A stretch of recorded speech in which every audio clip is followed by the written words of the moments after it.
A'udzubillahi minasyaitonirrajim. Bismillahirrahmanirrahim.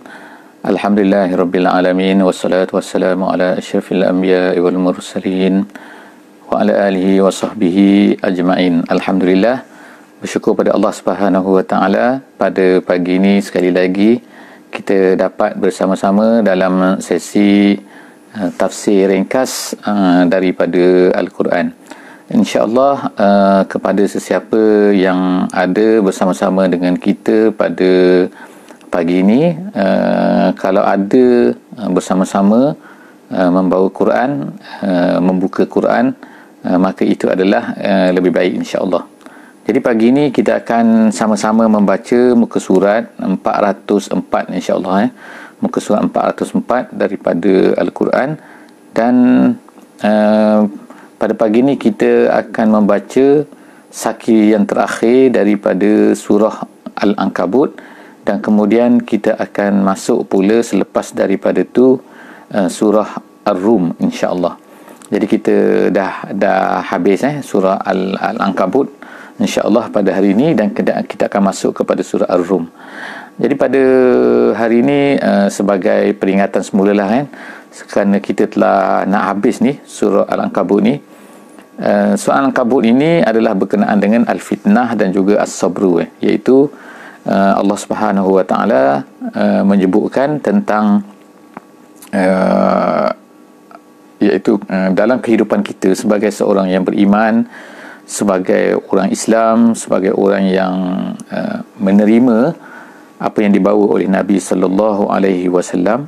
Jadi kita tidak semestinya tidak akan menerima kesusahan di dalam hidup ini, tetapi kita akan menerima kesusahan kerana itu adalah satu sunnatullah di dalam alam ini, iaitu orang-orang yang beriman, orang-orang yang mengaku beriman, dia tidak akan dibiarkan begitu saja, tetapi mereka ini akan diuji oleh Allah Subhanahu wa taala, dan ujian itulah yang dinamakan sebagai Al-Fitnah. Al-Fitnah dalam bahasa Arabnya. Jadi dalam bahasa Arab, Al-Fitnah itu artinya ialah cubaan. Dan apabila datangnya cubaan daripada Allah Subhanahu wa taala kepada manusia, maka apa yang perlu dibuat oleh manusia sebagai orang yang beriman ialah dia mestilah bersabar. Jadi sebab itulah ada dua keyword di dalam surah ini, iaitu yang perlu kita tahu, iaitu Al-Fitnah was-Sabru. Jadi dan juga satu perkara lagi, iaitu fitnah ini ialah tidaklah bererti ialah adalah azab daripada Allah Subhanahu wa taala.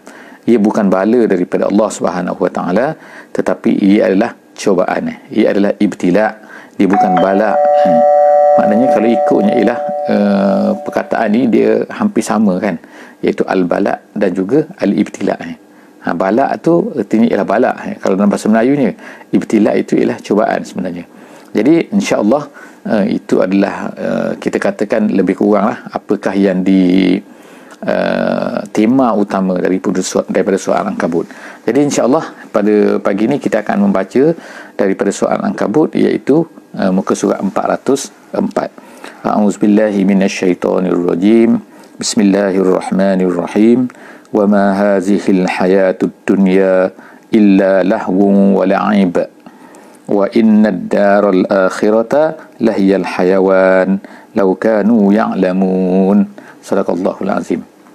Maksudnya Allah Subhanahu wa taala mula-mula menjelaskan di dalam permulaan muka surat 404 ni, iaitu apa yang Allah Subhanahu wa taala katakan, wa ma hazihil hayatid dunya wa ma hazihil hayatud dunya illa lahwun wa la'ibun. Iaitu Allah membuat penegasan. Allah nak ceritakan, nak buat satu nak ubah mindset kita, iaitu bila kita melihat kehidupan dunia ni, kita akan bergeluman di dalam dia, kita akan buat semua benda kadang-kadang untuk dunia ni. Kita kejar dunia, umur kita ni pendek, nanti kita belajar cepat-cepat, kemudian kita belajar degree, kita belajar dan sebagainya, dan kemudian kita boleh kerja. Bila kerja boleh kahwin, ada dapat anak, hidup bahagia. Di mana hidup bahagia tu? Di dunia. Semua tu hidup di dunia. Jadi kita berusaha keras di atas dunia ini hanya untuk mendapat dunia. Itulah hakikat orang kafir. Begitu Jadi kita sebagai orang yang beriman, adakah kita tidak bekerja? Kita bekerja. Tetapi kenapa kita bekerja? Kenapa kita belajar? Kenapa kita ada anak? Kenapa kita membina kehidupan? Semua benda ni mestilah ditumpukan kepada adalah untuk meningkatkan Islam kita. Jadi maknanya kalaulah kita buat semua benda ni bukan kerana Islam, maka tak ada gunanya. Sebab itulah Allah Subhanahu Wa Taala sebutkan kat sini kan, hakikat dua benda, iaitu hidup dunia dan juga hidup di akhirat. Apa dia hidup dunia? Allah Taala kata, wa ma hazihil hayatud dunya, dua perkara saja, lahwun wa la'ibun. Lahwun ni apa? Satu benda yang tidak ada memberi apa-apa faedah. Lahwun ni seperti kata-kata kanak-kanak kalau dalam bahasa Arabnya. Dia ada buat perumpamaan kat sini, saya tak nak baca lah kan. Tapi maknanya ialah lahwun ni seperti budak-budak tu dia buat satu-satu benda. Budak-budak bermain pondok ke, budak-budak bermain dapur ke, dia masak-masak ke, itu semua tak ada apa-apa, lahwun saja, membuang masa saja. Satu benda yang tidak memberi apa-apa kepada kita dipanggil lahwun. La'ibun ialah satu benda yang hampir sama juga, iaitu permainan. Dia macam menggembirakan sekejap tetapi tidak ada apa-apa pun kan, dia bukan mengubah kita pun, gitu. Jadi Allah Subhanahu Taala sebut kat sini, hidup dunia ni hakikat dia dua saja, lahwun dan la'ib. Tapi yang sebenarnya apa? Iaitu wa innad daral akhirata lahiyal hayawan. Sebenarnya dunia sebenarnya ialah akhirat sana tu, kehidupan akhirat, alam akhirat, darul akhirah, rumah akhirat itulah hayawan. Hayawan tu dalam bahasa Melayunya binatang tapi sebenarnya bukan binatang. Hayawan ni ialah berasal daripada hayyun. Hayyun ni ialah maknanya benda hidup. Jadi bila satu tu benda hidup, benda-benda yang hidup dinamakan sebagai hayawan dalam bahasa Arab. Dalam bahasa Arab mana dia? Benda-benda yang hidup. Jadi kalau ikutnya manusia pun hayawan juga, sebab manusia pun benda hidup. Tapi Allah Subhanahu Taala nak beritahu kat sini kan, sebenarnya yang hidup tu, yang kekal tu, yang sebenar-benarnya kehidupan sebenarnya ialah kehidupan akhirat. Jadi oleh kerana itulah kita ni sebagai manusia ni kita naklah tahu kan bahawa kita semua mati. Semua orang tahu bahawa dia akan mati. Mati pergi ke mana? Mati pergi ke akhirat. Akhirat ada mati, akhirat tak ada mati. Jadi sebab itulah Allah Subhanahu Taala nak ingatkan berkali-kali kita bahawa sebenarnya dunia ni tak ada apa-apa. Jadi kalau kita kena penyiasaan, kalau kita kena ujian kerana iman kita, maka jangan risau. Jangan risau kan. Sebab apa? Semuanya akan diberikan pahala di akhirat nanti. Allah Subhanahu Wa Taala akan berikan pahala di atas kesabaran kita. Jadi Allah Subhanahu Wa Taala kata, "Lau kanu ya'lamun." Kalaulah mereka ni mengetahui, tapi ramai manusia tidak mengetahui. Fa iza raqibu fil fulki da'awallah mukhlishina lahuddin. Allah Taala ceritakan selepas daripada itu, iaitu ayat 65 sekarang ayat 65 surah Al-Ankabut ini. Kita ni masih muka surah 404 siapa-siapa yang ada Quran sila buka muka surat 404 Al-Quran muka surat Al-Quran, bukan muka surat tafsir, bukan, muka surat Al-Quran. Jadi sila buka. Sebab itu Allah Ta'ala sebutkan sifat-sifat orang yang tidak faham ni, orang yang tidak tahu ni, orang yang tidak, orang kata tidak mempunyai pengetahuan tentang akhirat, tak faham, mindset dia tak betul sebenarnya. Allah Ta'ala kata apa? Iaitu apabila mereka ni naik perahu, naik sampan, naik kapal dan sebagainya lah, naik apa-apa yang di laut, fil fulki da'awullah mukhlishina lahuddin, kan? Iaitu apa? Iaitu keadaan yang Allah Ta'ala sebut ni, iaitu apabila datang gelombang besar, bila datang ribut, bila datang kesusahan lah, secara umumnya, iaitu sama ada naik perahu ke tak naik perahu ke, tapi manusia ni apabila mereka ni menghadapi kesusahan dalam hidup mereka, kan? Yang Allah Ta'ala cerita sebagai contoh di sini ialah permisalannya apabila mereka ni naik perahu, naik kapal, naik bot dan sebagainya di lautan. Maka sebab bot ini ataupun lautan pada masa itu Allah Ta'ala tak cerita lagi naik kapal terbang, kan? Jadi samalah juga kita sekarang ni naik kapal terbang, tiba-tiba katakan apa ribut kuat atas sana, kan, ataupun dan sebagainya lah, kan, kapal terbang tu bergoyang, manusia akan takut sebab apa? Kalau jatuh mereka tahu mereka akan mati. Jadi dalam laut macam tu juga dalam laut ni apa? Di bawah ni kan ikannya macam-macam, jos besar-besar, kan, akan boleh makan semua mereka ni, kan. Kalau mereka jatuh dalam laut nak pergi ke mana lagi, kan? Sejuk pula, kan. Tengoklah, kan, apa yang berlaku kepada Titanic ke, kan. Apa ramai yang mati, kan, ribu mati. Jadi maknanya sini, kan, Allah Ta'ala kata sini ceritakan keadaan mereka bila keadaan terdesak ni manusia ni, maka dia akan berdoa kepada Allah mukhlishina lahuddin. Macam nak jadi baik kan, mukhlishina lahuddin, mana ikhlas kepada agama saja, ikhlas hanya berdoa kepada Allah Taala saja. Tapi Allah Taala sebut, tengok kan, falamma najjahum, apabila Allah Taala selamatkan mereka, ilal barri, ke daratan. Ini kalau laut lah, kalau tak lautnya, kalau mana naik kapal terbang, mendarat lah kan. Bila dah mendarat, izahum yusyrikun, tiba-tiba mereka ni syirik kembali. Tengoklah maknanya manusia ni tak boleh nak kata apa ni kan, tak boleh percaya sangat. Dalam keadaan susah mereka ni macam ni, tapi bila dah senang kembali, mereka akan jadi jahat kembali, engkar kembali dan sebagainya. Jadi Allah Ta'ala kata liyakfuru bima atainahum waliyatamatta'u. Jadi lam kat sini Allah Ta'ala ada sebut lam kat sini, liyakfuru. Kalau ikutnya supaya mereka itu mengkufuri, bukan maksud macam tu. Lam kat sini ada ulama kata ialah dipanggil lamu al-akibah, dipanggil lamu al-akibah ni, ertinya kat sini macam ni kalau ikut ertinya, iaitu oleh sebab syirik mereka itulah maka mereka itu kufur. Maknanya hasil daripada syirik mereka tu, mereka kufur dengan apa yang kami berikan kepada mereka. Itu maksud dia. Itu sebagaimana yang disebutkan oleh ahli tafsir.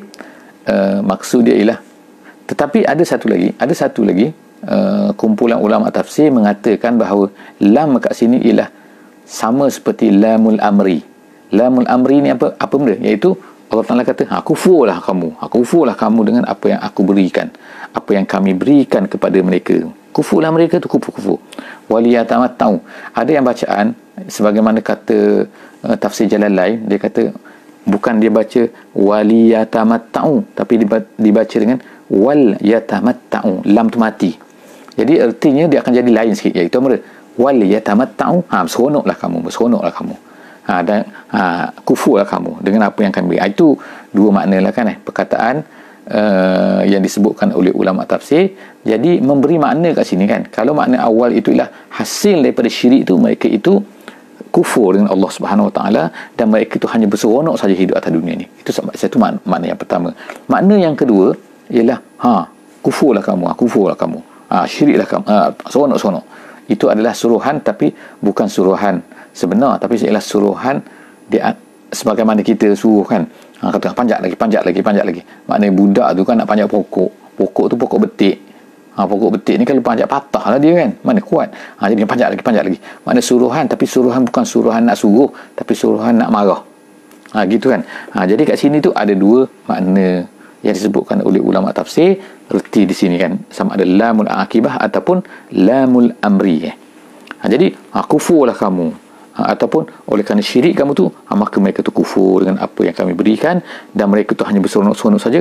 Fasaufa ya'lamun, nescaya nanti mereka akan tahulah bahawa perbuatan itu, apa yang mereka buat itu sebenarnya adalah salah. Kemudian awalam yarau, Allah Ta'ala sebut lagi, tak habis lagi yang sebut tentang nikmat-nikmat Allah Subhanahu Wa Taala yang diberikan kepada manusia ni, dan secara khususnya iaitu apa yang berlaku kepada orang Arab ni, orang Arab Quraisy yang ada di hadapan Nabi ni, iaitu apa? Allah Ta'ala sebut awalam yarau anna ja'alna haraman amina. Orang Arab Quraisy ni yang Nabi dakwah mereka ni berada di mana? Iaitu di tanah Mekah. Mekah ni apa special dia?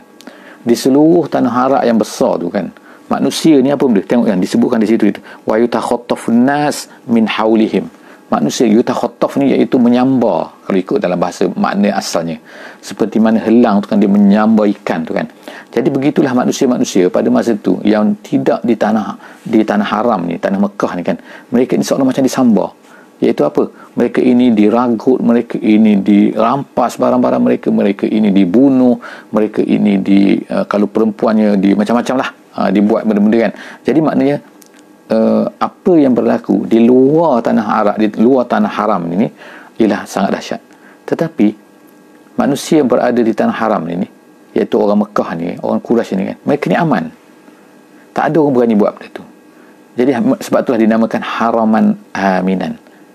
Walaupun mereka ni bukannya ramai, kalau maknanya kalau diserang habis oleh orang Arab lain ni, tetapi Arab Quraisy ni terpelihara. Allah Ta'ala campakkan benda tu. Jadi Allah Ta'ala sebutkanlah benda ni. bukankah kami telah jadikan, kamu tak tengok ke apa yang berlaku di keliling ni, teruknya, dahsyatnya kan, tapi kamu ni semua selamat, kamu ni tak ada masalah kan, kamu ni aman. Even kalau orang tu jahat, dia akan masuk tanah haram, dia akan selamat, orang tak berani kacau dia walaupun dia ni pembunuh. Maknanya tak dibuat apa-apa. Ini sejak zaman sebelum daripada Nabi SAW lagi.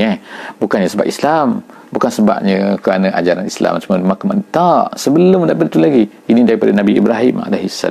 Jadi keadaan macam ini, Allah Ta'ala tanya mereka, afabil batili yu'minun wa bi ni'matillahi yakfurun. Tapi kamu tetap juga nak beriman dengan berhala-berhala tu. Jadi Tuhan Allah sebut afabil batil yu'minun, kamu beriman dengan batil. Batil tu ialah makna berhala-berhala tu. Tapi wa bi ni'matillahi yakfurun. Jadi kita juga macam tu lah juga sekarang ni kan. Kita ni dapat keamanan kadang-kadang.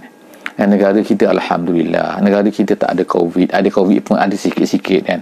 Masya Allah, tak seperti mana di India, di Amerika, di China, di Afrika ke mana. Kan dahsyat kan, setengah-setengah negeri tu kan, di Itali, di Spanyol. Tapi di negeri kita alhamdulillah aman kan. Jadi sepatutnya kita kena rasai benda ni kan. Ini adalah pemberian Allah Subhanahu Wa Taala. COVID-19, siapa boleh tahu kan, siapa boleh macam mana dia merebak. Kita hanya mampu tutup muka, kita hanya mampu buat penjarakan sosial kan, penjarakan fizikal dan sebagainya. Tapi kita mana tahu dia nak merompak ke mana kan. Tengok-tengok dia merebak dengan cepat pula lah, 10 kali ganda pula lah di Kedah sana kan. Jadi maknanya kat sini kan, kita tak nak kontrol. Kita boleh kontrol, kita boleh cuba kan, tetapi Allah Subhanahu Wa Taala boleh lebih kontrol lagi. Allah Ta'ala boleh kirimkan kuman apa benda lagi kan lepas daripada ni. Allah Ta'ala boleh buat apa saja kan kalau dia nak buat kan. Innahu ala kulli syai'in qadir. Allah Ta'ala mampu kan. Tapi Allah Ta'ala beri keamanan pada kita. Jadi sebab itulah, adakah kita ni akan nak beriman, nak percaya pada benda-benda yang tak patut percaya? Afabil batil yu'minun. Allah Ta'ala kata, Allah Ta'ala sebut tu kan, nak percaya kepada batil ke nak percaya kepada Allah. Jadi wa man azlamu, Allah Ta'ala kata sebut kan, siapakah yang lebih zalim lagi? Siapa lebih zalim lagi? Mimman iftara 'ala Allahi kaziba, daripada orang yang mendustai Allah, mengata-ngata kepada Allah kan. Kata Allah tak kata pun dia kata, ni Allah kata kan, maknanya mengada-ngada lah satu benda yang mana yang bukan datang daripada Allah. Au kazzaba bil haqqi, ataupun siapakah yang paling teruk lagi daripada orang yang mendustai al-haq. Al-haq kat sini kalau ikut tafsirnya ialah An-Nabiyyu, iaitu Muhammad SAW, dan juga Al-Quran. Maknanya siapa lagi yang lebih teruk daripada orang yang mendustai Quran, mendustai apa yang ada dalam Quran, mendustai isi Quran, mendustai Islam lah pada hari ini. Dan siapa yang lebih teruk lagi? Tak ada. Itulah orang paling zalim sekali. Jadi Allah Ta'ala menggunakan perkataan paling zalim. Azlam, paling zalim maknanya. Maknanya kat sini kan, zalim bukan maknanya rosakkan orang, bunuh orang saja, bunuh kucing, bunuh binatang, bunuh benda-benda. Bukan.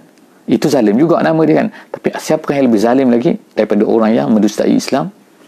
Jadi Allah Ta'ala tanyakan. Jadi kita kena ingatlah bahawa maknanya perkataan zalim ni bukan ertinya maknanya seseorang itu hanyalah mengacau harta orang, mengacau milik orang, membinasakan manusia lain. Bukan. Tapi zalim juga ialah apabila orang tu mendustai Islam. Seterusnya Allah SWT kata yang terakhir lah kat sini kan. Allah Ta'ala sebut yang terakhir, iaitu kita baca wallazina jahadu fina lanahdiyannahum subulana, wallazina jahadu fina lanahdiyannahum subulana wa innallaha ma'al muhsinin. Ayat yang terakhir daripada soal Ankabut ni, iaitu Allah Ta'ala sebutkanlah, iaitu pentingnya usaha untuk mendapat hidayat. Itulah keyword dia, iaitu kalau kita, Allah Ta'ala boleh beri hidayat kepada siapa-siapa saja yang dia nak kan, tetapi Allah Ta'ala boleh beri petunjuk, Allah Ta'ala boleh salurkan kita ni, tapi dia memerlukan usaha daripada kita. Sebab itulah usaha itu nama dia mujahadah. Jadi Allah Ta'ala sebut kat sini wallazina jahadu fina, orang yang berusaha. Mujahadah ni artinya adalah berusaha bersungguh-sungguh sampai kepada tahap di mana kita tidak mampu lagi nak buat lebih daripada itu lagi. Jadi itulah makna usaha. Jadi kalau kita hanya memberi usaha kita sedikit saja kan, sekadar-kadar saja kadang. Usaha untuk Islam ni sekadar-kadar, tapi usaha untuk benda lain bersungguh-sungguh, itu tak betul. Jadi sepatutnya ialah apa? Kita kena usaha untuk Islam ni, kena usaha bersungguh-sungguh. Bersungguh-sungguh untuk usaha untuk Islam sampai dinamakan sebagai mujahadah. Barulah pada ketika itu lanahdiyannahum subulana, Allah Ta'ala kata dia akan tunjukkan jalan untuk kepadanya, untuk sampai kepadanya. Jadi kita minta kepada Allah Subhanahu Wa Taala kan setiap hari, ihdinas siratal mustaqim, ihdinas siratal mustaqim. Jadi permintaan kita itu adalah permintaan doa daripada kita. Tapi di samping itu, ayat ini application kepada ayat ini, iaitu apa? Kena bermujahadah. Baguslah Allah Taala kata lanahdiyannahum subulana. Jadi dia ada syarat tu. Kalau tidak berusaha, hanya nak harapkan Allah Taala beri, tak boleh. Mesti kena ada usaha, mujahadah. Jadi insya-Allah kita tamatlah surah Ar-Rum, surah Al-Ankabut, minta maaf, kita akan masuk pula kepada surah Ar-Rum insya-Allah. Okey, jadi surah Ar-Rum ni adalah surah yang mana Allah Subhanahu Wa Taala, surah ni adalah Makkiyah. Surah ni turunkan di Mekah dan turunnya selepas daripada surah Al-Insyiqaq. Surah ini turun sempena dengan ada pada awal-awal surah ini, dia ada sempenanya, iaitu ada sebab nuzulnya yang berkaitan dengan peristiwa yang berlaku di antara dua kuasa besar pada masa itu. Dua kuasa besar pada masa itu ialah Rom dan juga Farsi. Yang lain tu kecil-kecil. Orang Arab ni tak ada apa-apa kalau ikutnya pada masa itu. Jadi Allah Subhanahu Wa Taala tak turunkan Nabi kita, Nabi Muhammad SAW, daripada Rom ataupun orang Farsi, tapi Allah Ta'ala kirimkan daripada kalangan Arab. Dan Arab pada masa itu berada seolah-olahnya lah di tengah-tengah di antara Rom dan juga Farsi. Jadi kita ada Rom, kita ada Farsi, dua kuasa besar tu sangat-sangat besar pada masa itu. Tak adalah kalau sekarang ni nak kata Amerika ke, nak kata Rusia, Eropah ke, katalah kan. Tapi maknanya dua kuasa tu dia bertarung pada masa itu. Sekali yang ni menang, sekali yang ni kalah, sekali yang menang, sekali kalah. Jadi apa yang berlaku ialah sekali pada masa tu berlakulah kekalahan. Kekalahan orang Rom. Jadi orang Rom ni dia ahli kitab, dia Kristian. Orang Farsi dia ni semua api, kufur lah. Jadi maknanya ni kedua-dua tu kufur sebenarnya. Kedua-dua tu kufur. Tetapi orang Kristian ni dia ni lebih dekat kepada orang Islam dari segi hatinya. Sebab apa? Sebab mereka ni ahli kitab. Walaupun dah menyeleweng, tapi mereka ni ahli kitab. Yang Farsi ni semua api, dekat hatinya kepada orang Quraisy. Jadi orang Quraisy ni sangat gembira bila orang Farsi ni menang. Farsi menang, mengalahkan orang Rom, dia gembiralah. Mereka pun panggil Abu Bakar pada masa tu. Mereka panggil, wahai Abu Bakar, dia kata, mari kita bertaruh, dia kata. Jadi bila turun ayat ni turun, dia kata apa ni kan, dah kalah dah kan. Orang Rom dah kalah dah. Jadi tapi lepas daripada tu dia kata apa dalam ayat ni, kita akan baca kan sebentar lagi kan, iaitu dia kata kan, a'udzubillahi minasyaitonirrajim, alif lam mim. Mula-mulanya alif lam mim itu dipanggil ayat huruf-huruf tahajji, iaitu huruf-huruf yang maknanya ada banyak perselisihan ulama lah dalam memberi makna kepadanya. Tapi kalau mengikut dalam tafsir jalan lain, makna yang paling kuat ialah Allahu a'lam bi muradihi, Allah Ta'ala saja yang tahu makna dia. Tapi kalau mengikut tafsir Al-Wasit, dia kata ialah maksud yang kuat, pendapat yang kuat ialah mengatakan, iaitu huruf-huruf ini nak mencabar orang Arab bahawa Quran itu turun dengan menggunakan huruf-huruf yang digunakan oleh mereka, yang digunakan oleh orang Arab, iaitu alif, ba, ta, semua itu kan sampai kepada habis kan. Tetapi kenapa orang Arab tak boleh juga nak buat? Sedangkan Quran ni memang bukan ada huruf lain, bukan ada huruf nya, bukan ada huruf ce macam kita guna kan. Kita guna sekarang huruf ce, huruf nya, nge kan, macam-macam yang tak ada dalam huruf Arab yang asal.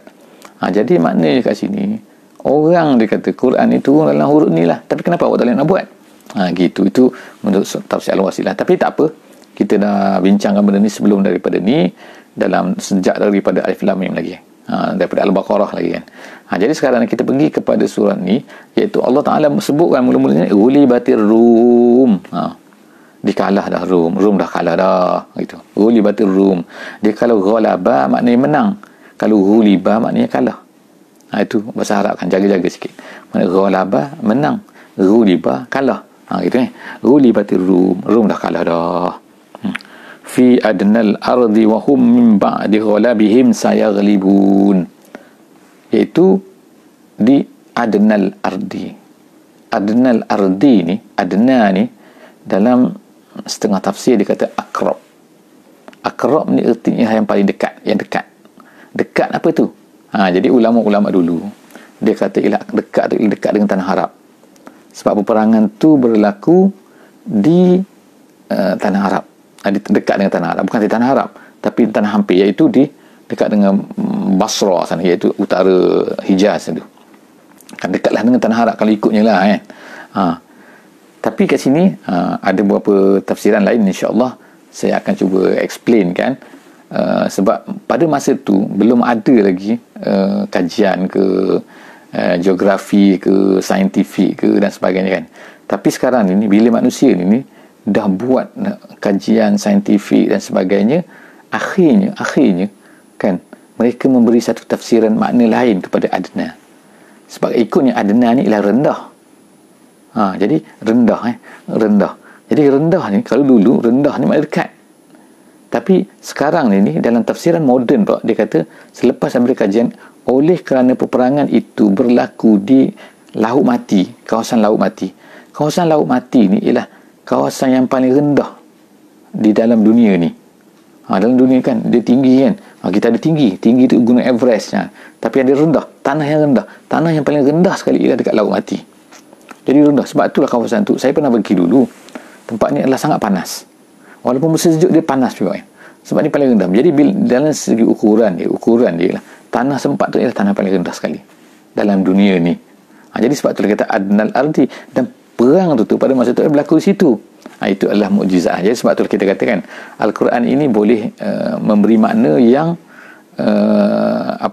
mengikut zaman. Kalau zaman ni adna ni boleh pakai itu. Mungkin akan datang lagi ada banyak lagi perkataan-perkataan lain yang boleh memberi penafsiran kan berdasarkan kepada jumpa-jumpa sains dan sebagainya. Jadi kita jangan risaulah, makna tafsiran tu tidak salah dan Al-Quran ini sesuai untuk semua zaman. Jadi berlakulah peperangan tu di situ mengikut ahli sejarahnya. Maka pada ketika itulah punan wahum mim ba'di ghalabihim sayaghlibun. Tapi selepas daripada mereka kalah ni, Allah Ta'ala kata mereka akan menang kembali. Dikalahkan Rom kalah dah. Tapi selepas kalahnya mereka akan menang balik.